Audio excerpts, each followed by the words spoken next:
put that on. But I crushed him Sunday on the deal. We can set it up though if you want.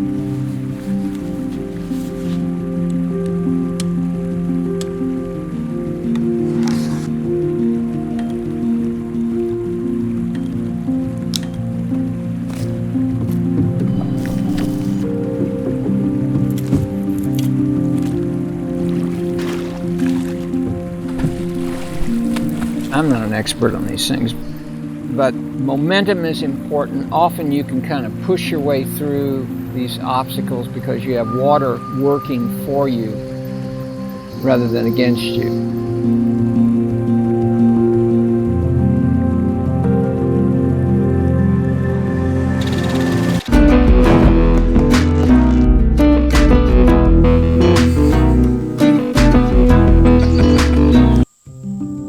The Elkhorn has always been an easy candidate for those hunting for a new devotion.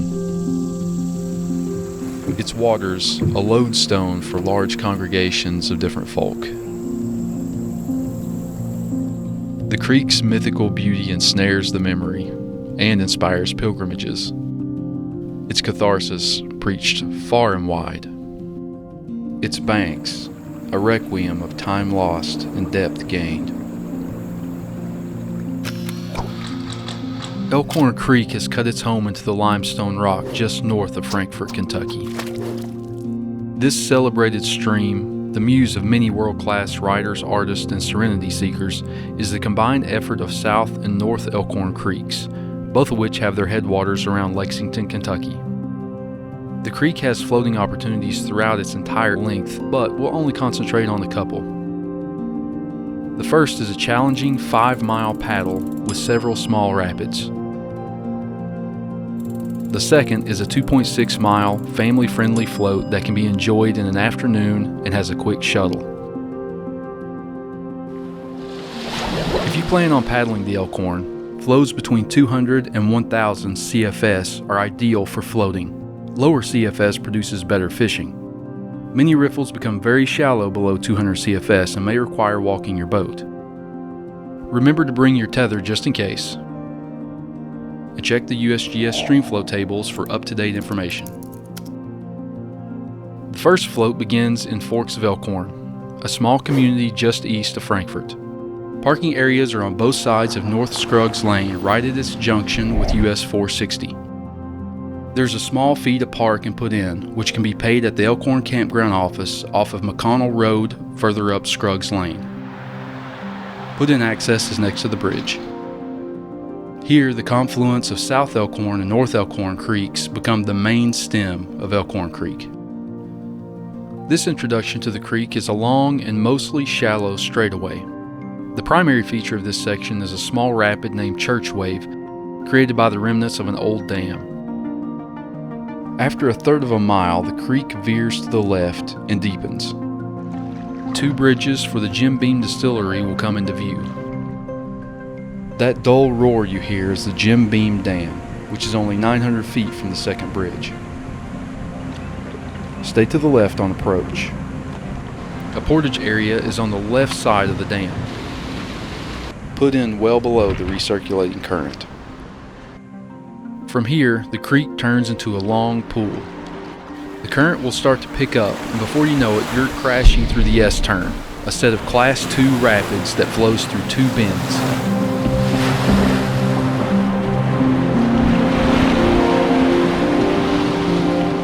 The S-turn's turbulent waters empty into a large pool watched over by an old railroad pylon. Make sure to cast into the beginning and end of this pool for the prize fish of the Elkhorn, the venerable smallmouth bass.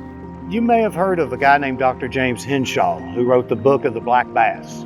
It's considered the Bible and original book of bass fishing. He lived in Georgetown and fished probably North Elkhorn. And he loved smallmouth bass. He said, pound for pound, the gamest fish that swims. This is still an historically excellent smallmouth bass stream, and it has been for 200 years plus now. Smallmouth love areas below a stream drop where slow water meets fast. That seam is where they hang, and food items come down through the fast part. They hang over here, dart out, and grab them. So that seam water, that's your money spot. A lot of people want to fish the deep holes in the middle. That's where they go to rest. That's their bedroom. The kitchen's right before a drop and right after a drop.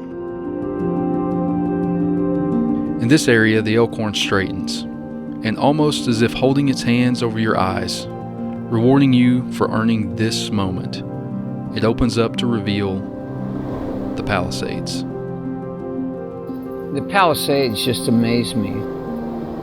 Those rock formations and the age they suggest is just amazing to me. And it tells me that we are very small in the face of something much larger.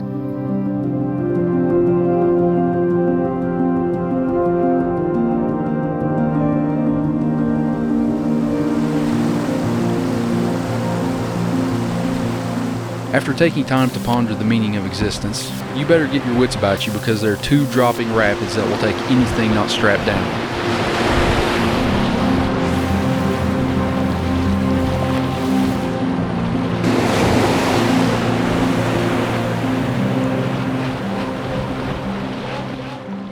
After taking time to ponder almost losing all your immediate material possessions to the creek, you can relax a little and maybe have lunch and a history lesson at the former location of one of the most prolific paper mills in Kentucky, Steadman Town. Steadman Town was founded by Ebenezer and Sam Steadman in about 1833. They bought an old mill for a song, and they set about reconstituting it. And there were actually 3 mills here at the mill's heyday: a grist mill, a lumber mill, and a paper mill.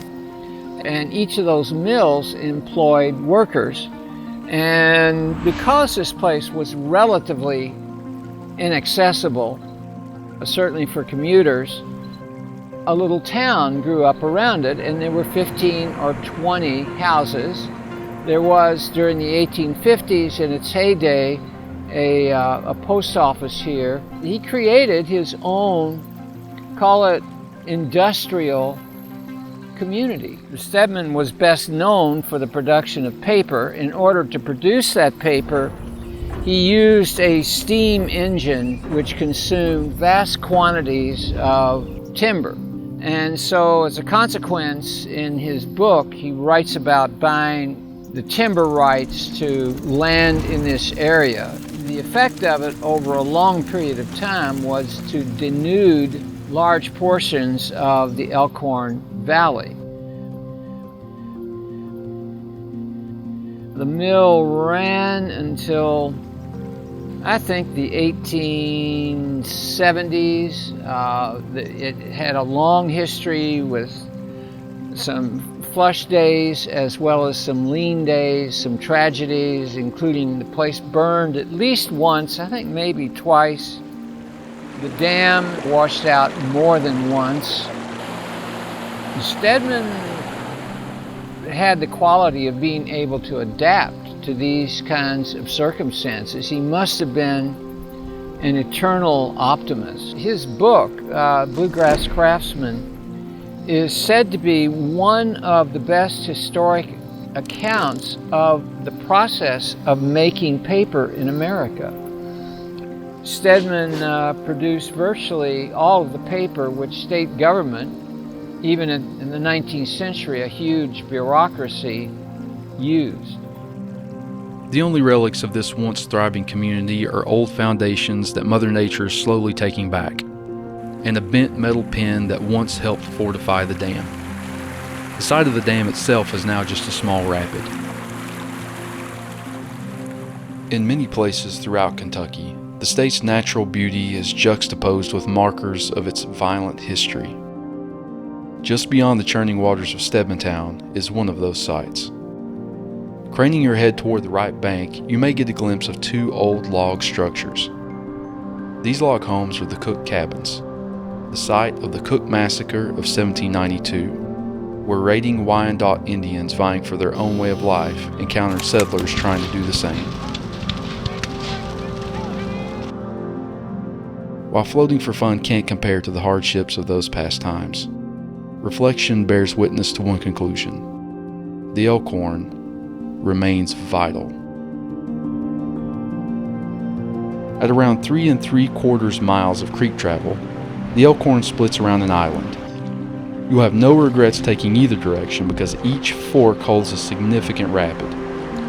These dual adrenaline hydraulics are named Surf City and Angioplasty for good reason.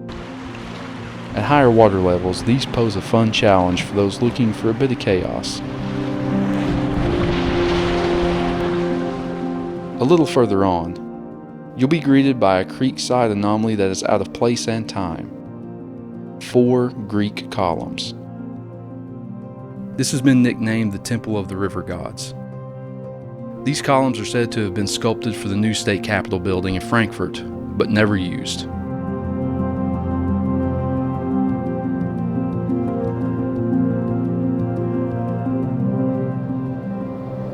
Near the end of the float, a large, jutting cliff face cuts an imposing silhouette into the sky. Pinnacle Rock. It's an impressive signpost stating, "Your float ends here."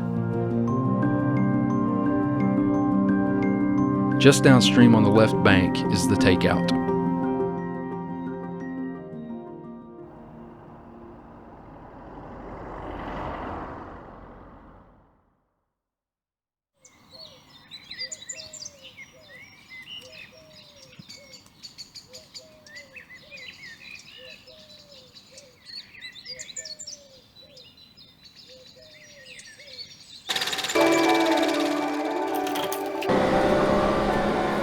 I moved to Frankfort in 1999 and I've fished it very regularly since then. And it's a treasure.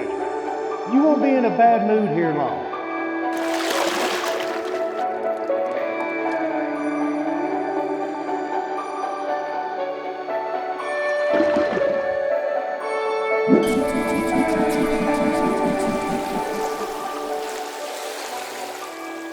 The second float begins at the Takeout of the first. This area of the creek is known as Church's Grove. The parking area is very small here, so getting there early is a must, as this is also a popular spot for wade fishing. The first stretch is a lazy pool where you can relax and anticipate the fishing ahead.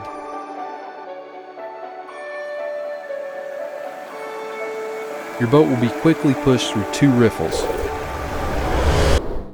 before being spit out into a 90-degree right turn called Catfish Bend. Fish this deep hole in the riffle above it and you're likely to catch any species that calls the Elkhorn home. Smallmouth, largemouth and spotted bass, gar, drum, channel catfish, rock bass, sunfish of all sorts, sauger, carp or crappie. The next portion of the creek is a clinic in prime smallmouth habitat. Riffle, pool, riffle, pool. Concentrate your casting in the areas right before and after a riffle. Smallmouth love subtle lures. Big, bulky, flappy things like you would use for largemouth don't work. I love soft plastic lures. Things that imitate crayfish, little 4-inch finesse worms. They can imitate a crayfish. They can also imitate a minnow. But if I only have one thing, I would get some black and some watermelon and some pumpkin seed 4-inch straight tail finesse worms and rig them on an 1/8 lead head. Those work every day.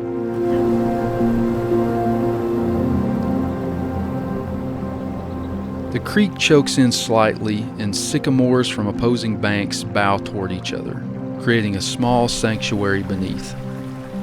The steep ridge on the right has orphaned several large boulders into the creek below, creating the most dramatic view on this float.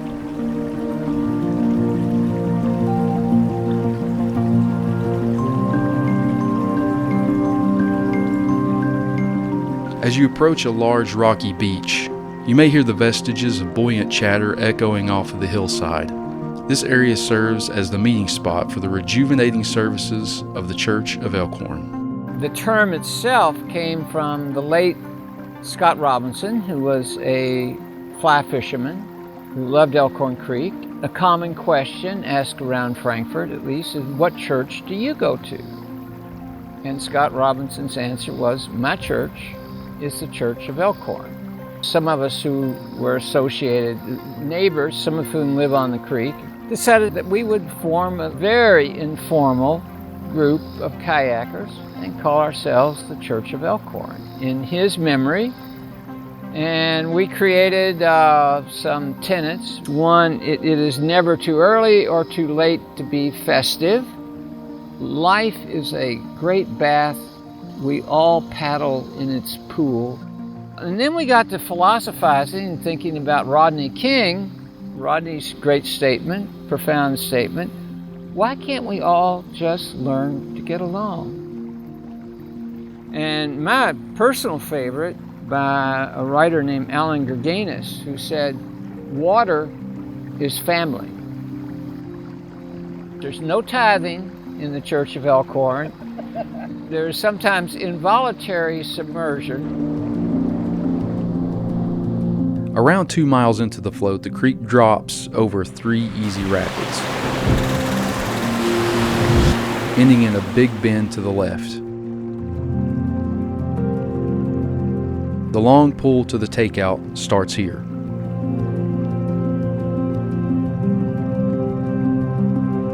Once past the bridge, keep to the left and past the concrete ramp. Public access is further down, designated by a tree with a yellow sign. This is the public takeout owned by American Whitewater and contains a large graveled parking area.